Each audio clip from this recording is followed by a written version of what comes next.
Oke, bismillahirrahmanirrahim. Assalamualaikum warahmatullahi wabarakatuh. Alhamdulillah, wassalatu wassalamu ala rasulillahi amma ba'du. Bismillah, walhamdulillah, wassalatu wassalamu ala rasulillah wa ala alihi wa sahbihi wa mawala. Asyhadu an la ilaha illallah dahu la syarikalah wa asyhadu anna muhammadan abduhu wa rasuluhu la nabiyya ba'dah. Oke teman-teman, kali ini kita akan membahas materi yang ke-8 dari pembelajaran PAI, yaitu membahas tentang zakat. Zakat merupakan rukun iman, rukun Islam yang ke-3. Jadi ini adalah salah satu rukun yang harus kita lakukan, kita kerjakan apabila sudah memenuhi syarat-syarat dan ketentuannya. Langsung saja kita bahas satu persatu materinya terkait dengan pengertian apa itu zakat, kemudian hukumnya, kemudian nanti kita bahas juga tentang macam-macam zakat, kemudian hikmah zakat. Oke. Yang pertama kita bahas mengenai tentang pengertian zakat itu sendiri. Jadi teman-teman sebelum kita masuk, kita mulai dulu dengan membaca doa. Bismillahirrahmanirrahim. Allahumma inna nas'alukal ilman nafi'an ya Allah ya Rabbal alamin. Rabbana zidna ilman nafi'an. Allahumma anfa'na bima 'allamtana wa 'allimna ma yanfa'una. Rabbana atina fid dunya hasanah wa fil akhirati hasanah wa qina adzabannar. Oke teman-teman, untuk materi zakat pengertiannya ini kita tarik dulu ya. Jadi zakat itu adalah merupakan bagian dari sedekah atau infak. Jadi infak itu ada dua macam sebenarnya. Infak yang sunnah dan juga infak yang wajib. Nah, yang bagian dari infak wajib ini adalah diantaranya adalah zakat dan juga infak yang disandarkan karena dia memiliki nadar. Nah, ya, zakat ini merupakan infak yang wajib dikeluarkan oleh setiap muslim ya, ketika sudah waktunya. Ketika sudah memasuki syarat-syaratnya, sudah terpenuhi syarat-syaratnya. Zakat dalam bahasa artinya adalah bertambah atau tumbuh. Jadi pengertian menurut bahasa zakat, zaka, yuzaki, zakatan itu tumbuh ya, zaka, yuzaki bertambah ya. Kemudian ada juga yang mengartikan adalah yang lebih baik ya. Oke. Jadi teman-teman ini menurut bahasa, banyak sekali ya pengertian tentang bahasa menurut zakat. Ya. Oke. Kemudian secara menurut istilah zakat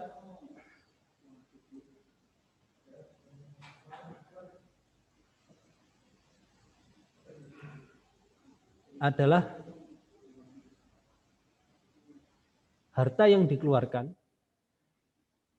di jalan Allah Subhanahu wa taala ketika sudah memenuhi waktu, syarat dan juga ketentuannya. Ya. Jadi seorang yang berzakat itu pastinya sudah memenuhi syarat-syaratnya, sudah memenuhi kewajibannya. Kalau belum memenuhi waktunya atau belum memenuhi syarat-syaratnya berarti belum termasuk zakat. Ya. Kemudian, ya, nah ini, kalau secara pengertiannya dari fikih al-mausu'ah al-fiqhiyah, ya,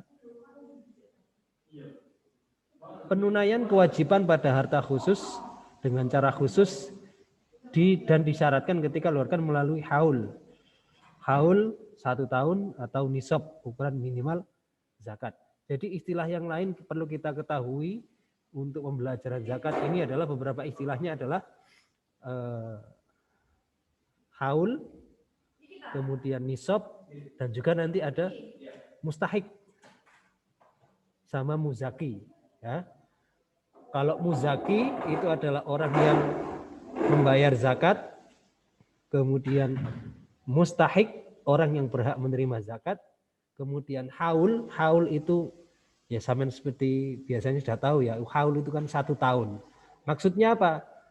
Haul kalau untuk istilah zakat adalah harta itu sudah melebihi 1 tahun kepemilikan. Kemudian nisab itu adalah kadar atau ukuran di mana ketika sudah memenuhi batasan tersebut, seseorang sudah harus wajib membayar zakat. Kalau belum mencapai nisab, berarti belum wajib zakat. Kurang lebih seperti itu. Hukumnya zakat ini adalah fardhu ain, ya. Wajib kalau sudah waktunya. Jadi jangan sampai ketika sampean memiliki harta yang cukup sesuai dengan nisab, mencapai nisab dan haulnya, maka jangan ditunda lagi untuk berzakat. Di zaman sahabat dulu, ya, pada saat Khulafaur Rasyidin, ya, itu sempat memerangi orang-orang yang tidak mau membayar zakat, ya. Karena memang zakat ini adalah sesuatu hal yang diwajibkan untuk orang-orang yang sudah memenuhi syarat dan juga ketentuannya. Oke, kita lanjut. Oke. Di sini ada macam-macam zakat, ya. Ada zakat fitrah, zakat mal, ya. Saya perdalam dulu di mustahik dulu ya. Saya lompat ke mustahik sama nisab dan haul. Ini dulu. 3 dan 4 dulu ya. Untuk pembagian zakat nanti di bagian terakhir insya Allah ya. Untuk mustahik saya sudah pernah sampaikan di awal tadi ya, ada 2 istilah untuk orang yang membayar zakat dan juga untuk orang yang berhak menerima zakat. Orang yang berhak menerima zakat disebut mustahik. Di dalam Al-Quran sudah disebutkan ada 8 golongan yang berhak untuk mendapatkan, berhak menerima zakat. Ya. Di surat At-Taubah, ya, di surat At-Taubah, di situ dijelaskan oleh Allah Subhanahu Wa Taala 8 golongan yang berhak menerima zakat. Ya. Di surat At-Taubah ayat 60, saya bacakan ayatnya. A'udzubillahi minasyaitonirrajim. Bismillahirrahmanirrahim. Innamas shadaqatu lil fuqara'i wal masakini wal 'amilina 'alaiha wal mu'allafati qulubuhum wa fir riqabi wal gharimina wa fi sabilillahi wa ibnis sabil faridatan minallah wallahu alimun hakim. Innamas shadaqatu lil fuqara, ya. Sesungguhnya sedekah. Nah, sedekah yang dimaksud di sini adalah sedekah wajib, yaitu sedekah zakat. Tadi di awal sudah sampaikan ada hukum sedekah atau infak itu ada 2, ada yang sunnah, ada yang wajib. Wajib ini zakat ya. Dan dijelaskan untuk orang-orang yang menerima zakat. Jadi zakat itu berbeda alokasinya dengan infak yang biasa. Jadi zakat itu diberikan kepada 8 golongan ini. Ya, jangan sampai untuk yang lain. Ya, 8 golongan ini. Pertama siapa? Al-faqir, kemudian al-miskin. Beda ya. Beda fakir dan miskin. Di sini sudah dijelaskan, fakir ini orang yang tidak bisa memenuhi kebutuhan pokok sehari-hari karena sudah tidak bisa lagi. Fakir ini. Sementara ya kalau orang miskin, dia bekerja tetapi belum cukup. Nah, ini perlu dibantu dengan dengan zakat. Kemudian yang ketiga adalah wal amilin. Amil adalah orang-orang yang bertugas mengurus zakat. Mulai dari orang yang menarik zakat, mengambil zakat, kemudian mendistribusikan dan sebagainya, orang-orang yang terjun di badan zakat. Nah, itu biasanya mendapatkan hak untuk zakat, memperoleh zakat ya. Kemudian wal mu'allafati qulubuhum, yaitu orang-orang yang baru masuk Islam. Kenapa alasannya kok orang-orang yang baru masuk Islam diberikan zakat? Ya, agar senantiasa dengan zakat itu bisa dikuatkan bahwasanya di dalam Islam juga ada kepedulian satu sama lain dengan zakat, ya, agar dia istiqomah untuk menjaga keimanannya kepada Allah Subhanahu wa taala.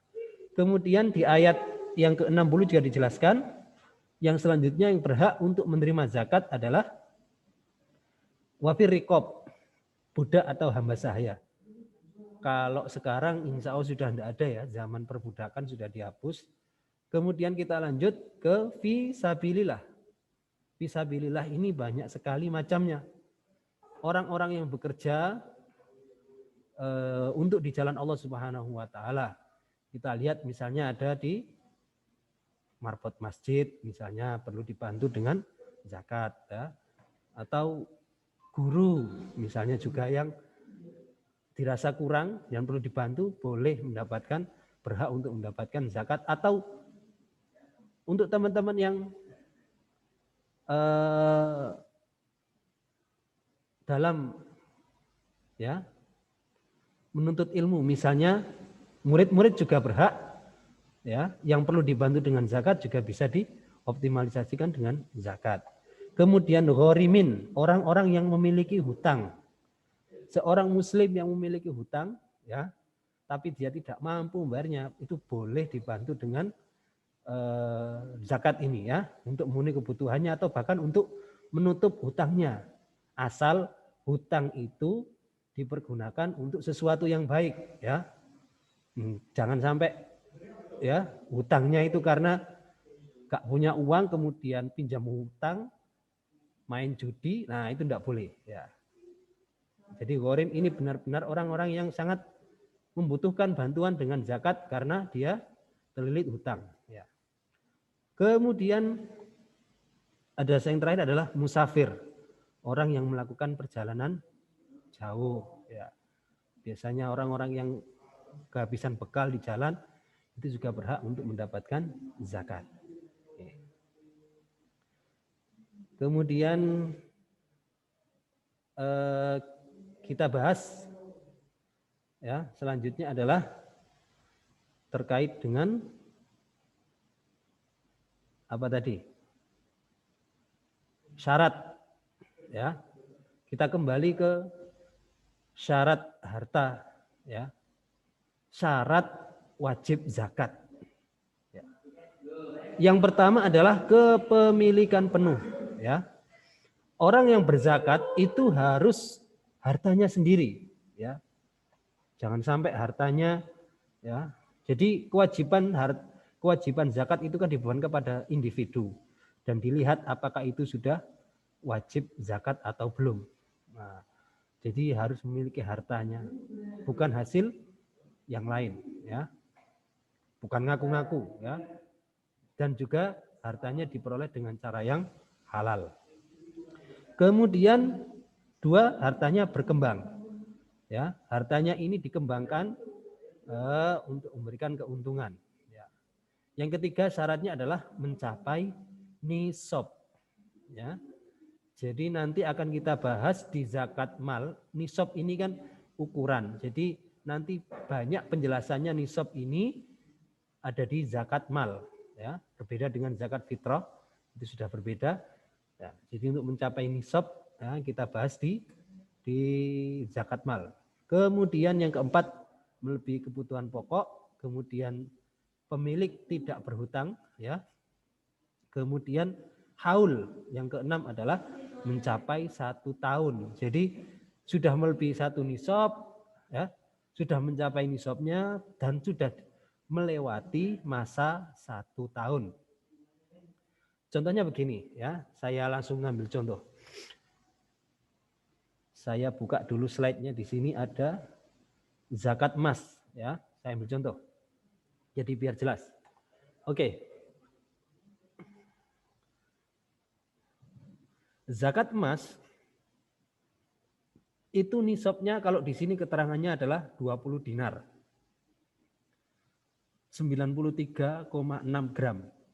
Kalau di versi pendapat yang lain itu 86, insya Allah 86 gram, 85-86 gram itu sudah masuk nisab.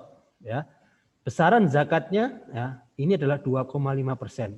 Kapan dikeluarkan? Nah, ketika sudah memiliki ini selama lebih dari 1 tahun. Contohnya, kalau saya memiliki emas 100 gram lebih dari 1 tahun, ya, saya menyimpan emas 100 gram lebih dari 100 tahun, maka di situ saya sudah wajib zakat.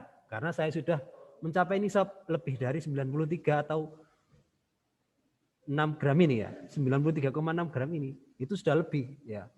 Sementara saya memilikinya sudah lebih dari 1 tahun, maka wajib zakat. Besarannya 2,5%. Oke. Kurang lebih seperti itu. Jadi yang mencapai nisab dan haul ya seperti itu, sudah dimiliki lebih dari 1 tahun ya. Sudah melebihi kadarnya dan dimiliki lebih dari 1 tahun. Nah, itu gambarannya. Oke.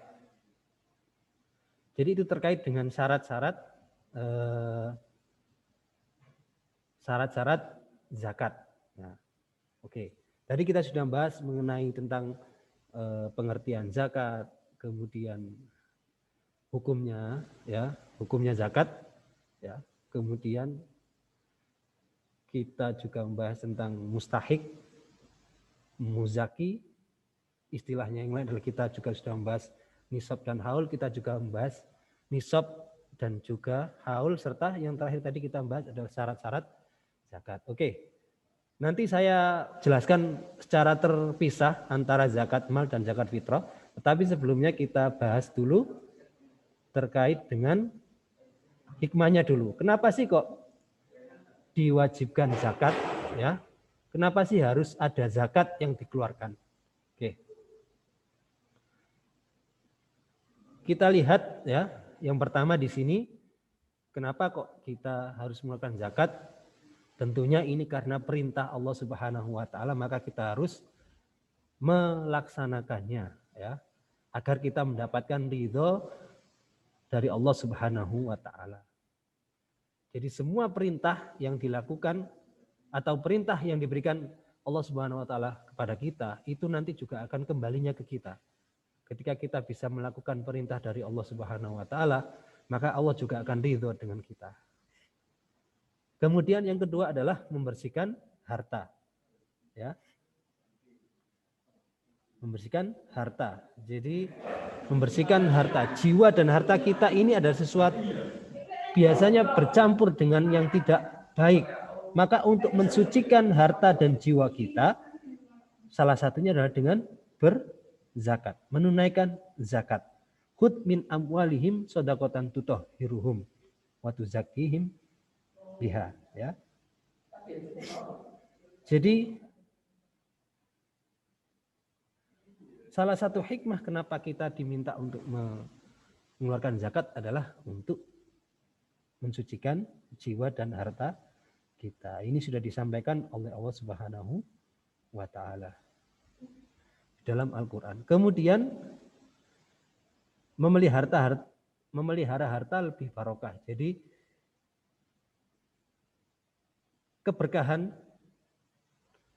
dari yang diberikan Allah Subhanahu wa taala itu salah satunya adalah ketika kita bisa mengeluarkan harta ya untuk berinfak, untuk berzakat. Nah, ini biar lebih barokah. Barokah sendiri itu artinya apa? Barokah itu adalah bertumbuh ya dan berkembang juga.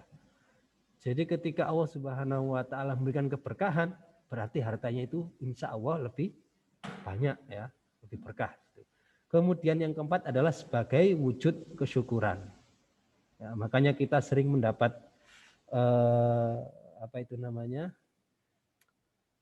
kadang-kadang mendapatkan musibah, berarti ada yang kurang sedekah atau kurang apa. Nah ini mungkin ya. Nah, di sini kita belajar untuk bersyukur dengan mengeluarkan hak yang sudah ditentukan oleh Allah Subhanahu wa taala. Karena kita sudah juga mengetahui apa yang disampaikan, apa yang diberikan kepada kita itu ada tersimpan hak orang lain atau hak saudara-saudara kita yang lain, ya. Maka harus dikeluarkan zakatnya. Oke. Ini terkait dengan hikmah zakat. Selanjutnya teman-teman, untuk bagian selanjutnya akan kita bahas mengenai tentang zakat fitrah. Jadi zakat itu ada dua macam. Nah, zakat itu ada dua macam. Pertama zakat fitrah, yang kedua ada zakat mal. Zakat fitrah ya, berbeda dengan zakat mal. Oke, kita bahas yang pertama, yaitu zakat fitrah terlebih dahulu. Mungkin teman-teman sudah tahu ya, zakat fitrah itu. Oke. Zakat fitrah ini harus dikeluarkan oleh semua orang ketika menjelang berakhirnya bulan Ramadan. Jadi zakat ini ya, zakat fitrah ini dikeluarkan wajib untuk semuanya. Muslim ya, 1 tahun sekali, yaitu pada saat penghujung bulan Ramadan. Ya. Oke.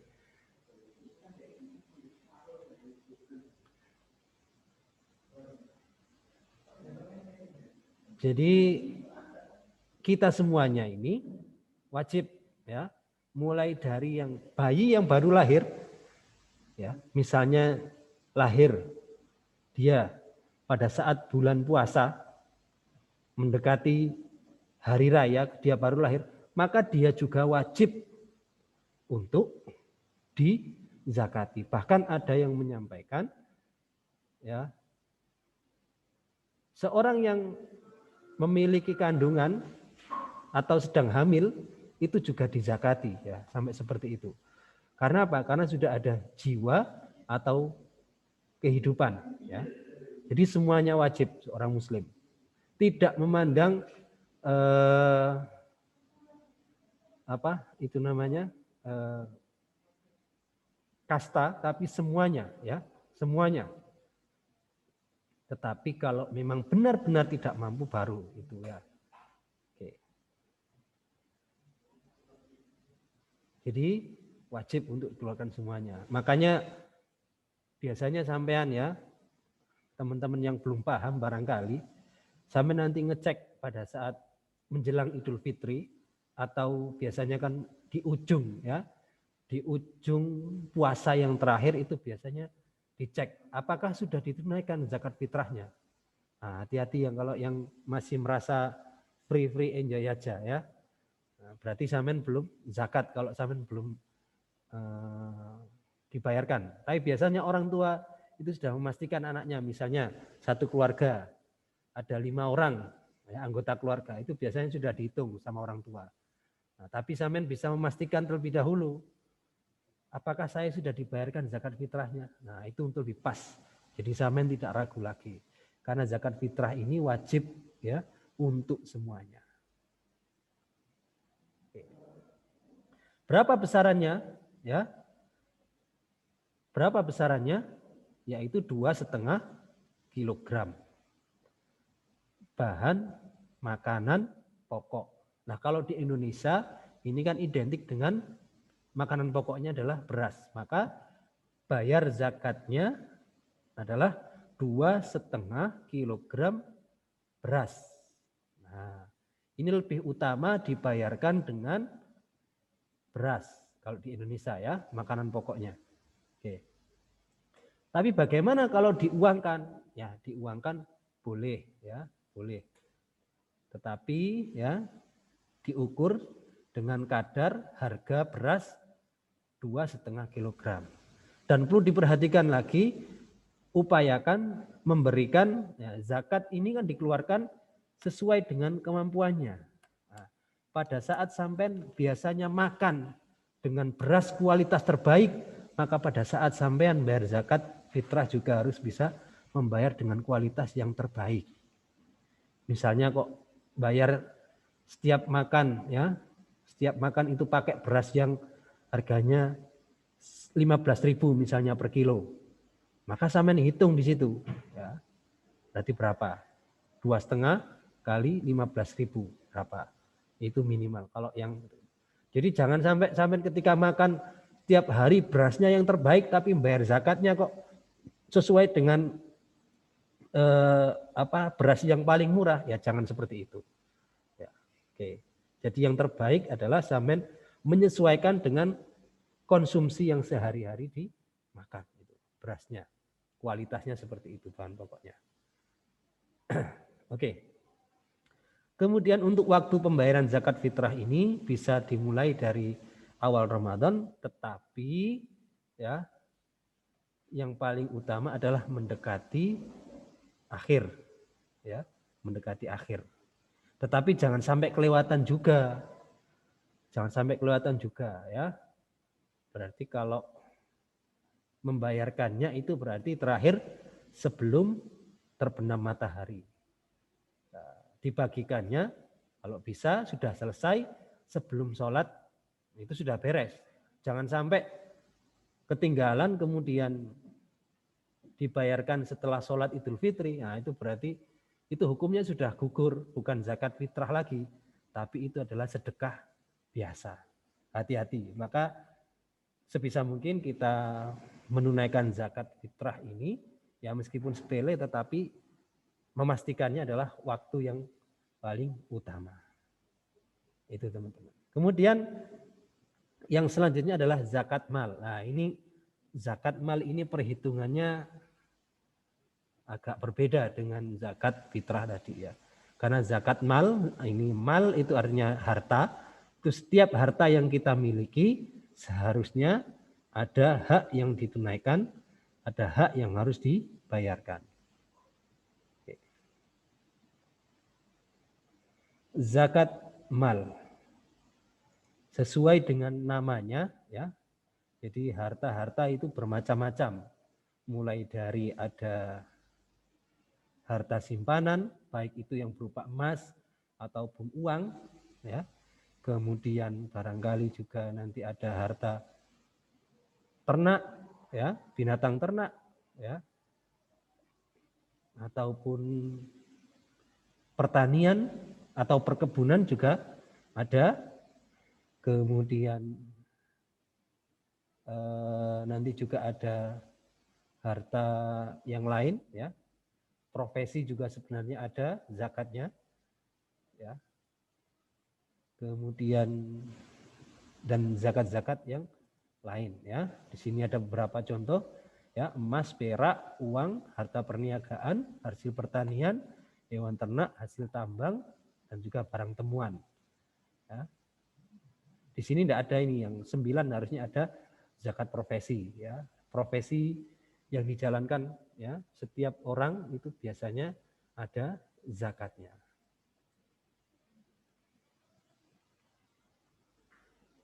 Oke, kita bahas satu persatu teman-teman ya. Zakat emas, ya. Jadi zakat mal ini berlaku ya. Kalau di zakat fitrah tadi tidak berlaku nisab sama haul, karena setiap tahun menjelang atau pada saat Ramadan itu harus dikeluarkan. Tapi kalau zakat mal ini adalah wajib hukumnya bagi orang-orang yang sudah memenuhi nisab dan haulnya. Ya, oke. Kita bahas di sini adalah emas, perak, uang, harta perniagaan, ya, hasil pertanian, binatang ternak, hasil tambang, rikas, dan juga nanti ada apa itu namanya zakat profesi. Oke. Pertama zakat emas ya. Di sini ada nisabnya 20 dinar. Di pendapat yang lain saya sampaikan tadi ya. Ada 85 sampai 86 gram itu sudah wajib zakat. Kalau yang di sini 93,36. Banyak pendapat yang lain, tapi sampean nanti bisa mempelajari sendiri dari beberapa pendapat tersebut. Mana sih yang lebih kuat menurut sampean, ya? Bisa dipakai untuk patokan ketika sampai nanti kalau punya harta emas, misalnya emas simpanan itu sebesar lebih dari nisabnya, itu berarti sampean zakat, wajib zakat. Ya, besar zakatnya adalah 2,5%. Saya ambil contoh tadi, saya di awal tadi sudah menjelaskan, ketika saya memiliki emas 100 gram misalnya, selama 1 tahun lebih, berarti saya wajib zakat. Dari 100 gram itu, 2,5%-nya berarti berapa? Ya. Berarti berapa? 2,5% dari 100. Ya, 1%-nya adalah pirong, ya. Berarti 2,5 gram yang harus saya keluarkan. 2,5 gram. Jangan berat, ya. Oke. Kemudian yang kedua perak, ya. 200 dirham, ya, atau kurang lebih 672 gram. Ini lebih dari setengah kilo berarti, ya. Setengah kilo, lebih dari setengah kilo. Setengah kilo, ya, berarti 6 on itu, 6 on 72 gram. Itu zakatnya adalah, misalnya kalau punya perak 1000 gram atau 1 kilo, ya sudah lebih dari 1 tahun, maka dia wajib zakat. Berapa zakatnya? Berarti 25 gram perak tersebut. Ya. Kemudian yang ketiga adalah uang. Uang ini disandarkan kepada emas hitungannya. Jadi uang ini mengikuti harga emas. Ya.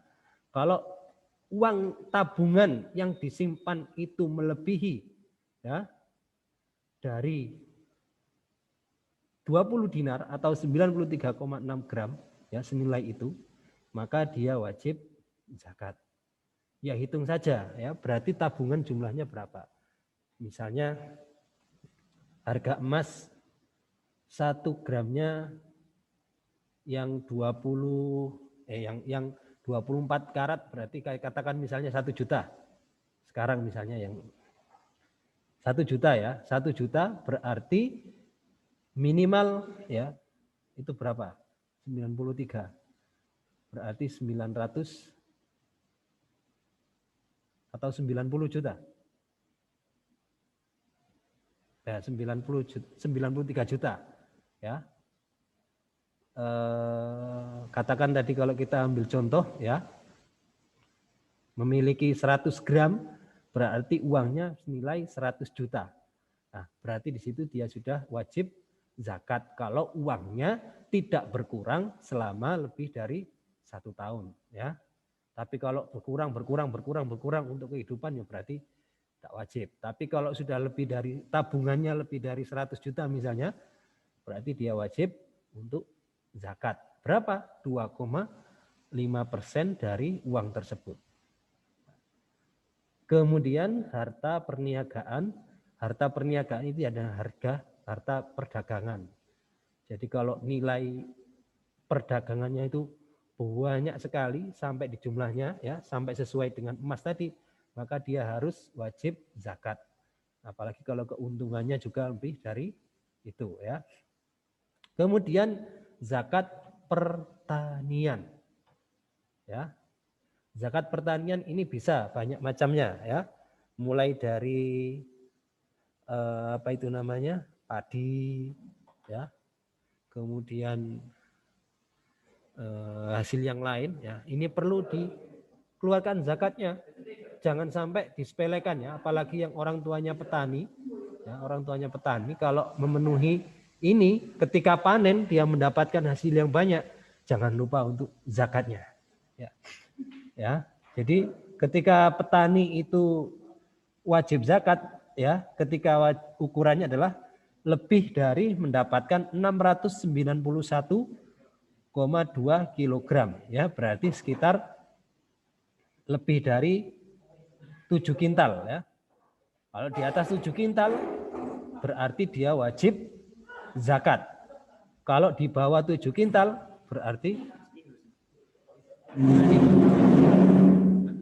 rekaman. Berarti wajib zakat ya, di atas 7 kintal ya. Nah, ini berbeda ya. Hitungannya adalah kalau menggunakan air hujan, dia mengandalkan air hujan pertaniannya, maka zakatnya lebih banyak, yaitu 10%. Katakan kalau kita tadi hitungnya adalah 7 kintal, berarti 10%-nya adalah 70 kilogram yang wajib dia bayarkan zakatnya. Ya. Nah, sedangkan kalau dia menyiram dengan tenaga pengangkutan, misalnya pakai bor-boran, pakai diesel, ya, beli air, nah itu zakatnya 5%. Berarti sekitar, ya kalau dapat 7 kintal, berarti dia adalah 35 kilogram zakatnya. Itu dikeluarkan. Oke. Kemudian untuk binatang ternak, di sini ada 3 macam ya. Unta, sapi, dan kambing yang wajib dikeluarkan zakatnya. Oke, babi tidak termasuk. Oh, no, biasanya ini. Ya, babi tidak termasuk untuk ya, binatang ternak. Jadi yang masuk kriteria adalah unta, sapi, dan juga kambing. Di sini ada keterangannya ya. Kemudian hasil tambang ya sesuai dengan nisab emas 2,5% ya. Ini kalau hasil tambang tidak menunggu 1 tahun. Jadi yang menunggu 1 tahun ini adalah emas, perak, uang, kemudian harta perniagaan, kemudian binatang ternak ya. Kalau hasil tambang tidak menunggu itu ya. Tidak pakai haul ya. Ketika dia berhasil menambang kemudian nisabnya sudah memenuhi maka dia wajib zakat. Demikian juga barang temuan ya, rikas ya. Ada lagi zakat profesi. Kalau zakat profesi dihitung itu adalah biasanya 2,5% dikeluarkan setelah semua kebutuhan tercukupi. Jadi hitungannya kalau misalnya gajinya besar tetapi kebutuhan hidupnya juga besar, maka dihitung dulu. Kalau dia masih kurang, ya belum tentu dia juga wajib zakat. Tetapi kalau mau sedekah, boleh. Jadi yang dimaksud dengan zakat profesi ini biasanya dikeluarkan pada saat berkecukupan. Oke. Nah, ada sebuah renungan bagi teman-teman dan juga semuanya. Kenapa zakat ini harus dilakukan, dibayarkan, ditunaikan? Ini adalah untuk membantu perputaran ekonomi umat Islam, terutama ya. Bagaimana dulu salah satu kekhalifahan yang terkenal dengan pengelolaan zakatnya adalah Umar bin Abdul Aziz. Beliau salah satu khalifah yang terkenal ya, karena pada zaman itu masyarakatnya sudah bingung bagaimana cara menyalurkan zakat. Ya. Karena semuanya sudah merasa cukup. Ya, tidak ada yang menerima zakat. Sampai kebingungan, ini zakat mau dikeluarkan kemana? Nah, ini saking majunya pengelolaan zakat sampai seperti itu. Nah, harapannya ketika kita bisa mengelola zakat ini, semuanya akan mendapatkan dampak positif dan memberikan manfaat untuk yang lain. Jadi, kalaulah kita sadar dengan apa yang dititipkan oleh Allah Subhanahu wa taala, maka hendaknya salah satu kewajiban kita harus terpenuhi, yaitu menunaikan zakat apabila kewajiban itu sudah memenuhi syarat-syaratnya yang ada di dalam diri kita. Nah, mudah-mudahan ya dengan materi yang singkat ini ya, mudah-mudahan kita bisa menambah khazanah keilmuan kita, dan apabila nanti kita mendapatkan harta berlebih, jangan lupa untuk zakat. Maka zakat ini sering-sering diulang-ulang dan bergandengan dengan sholat. Wa aqimus sholata wa atuz zakat, itu sering sekali. Ya. wa aqimus sholata wa zakata. Karena dua inilah sangat penting sekali ya. Oke. Demikian teman-teman yang bisa saya sampaikan penjelasan terkait dengan PPT yang sudah disampaikan sebelumnya. Ya, kalau belum jelas nanti bisa ditanyakan via Japri ataupun di grup. Nanti akan kita upload video ini di channel. Silahkan nanti diputar berulang-ulang apabila ada penjelasan atau bahkan sampai cari referensi yang lain terkait dengan membayar zakat ini. Saya cukupkan, kurang lebihnya mohon maaf. Subhanakallahumma bihamdik asyhadu alla ilaha illa anta astaghfiruka wa atubu ilaik. Ya, terima kasih atas perhatiannya. Mohon maaf atas segala kekurangan. Mudah-mudahan bermanfaat. Assalamualaikum warahmatullahi wabarakatuh.